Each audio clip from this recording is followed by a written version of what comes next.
Burmese cigarette আমরা জানতে পারলাম যে আটক করা হয়েছে। কোত্থেকে আটক করা হয়েছে আর কাউকে কি আটক করা হয়েছে? হ্যাঁ, আমরা আজকে চিনি বাগান যে আমাদের একটা নাকা পয়েন্ট আছে, ওইখানে আমরা 24/7 আমরা চেকিং করি।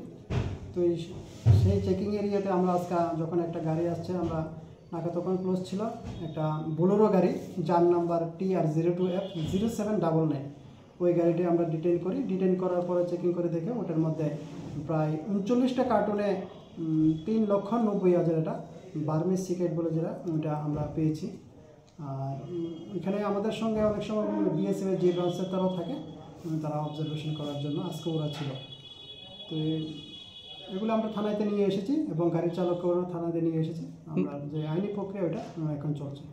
গাড়ি চালকের নাম কি? গাড়ি চালকের নাম সুদীপ নাথ ৩৫, বাবার নাম শ্রী শিরোমণি নাথ, তিলতই, PS পানিসাগর।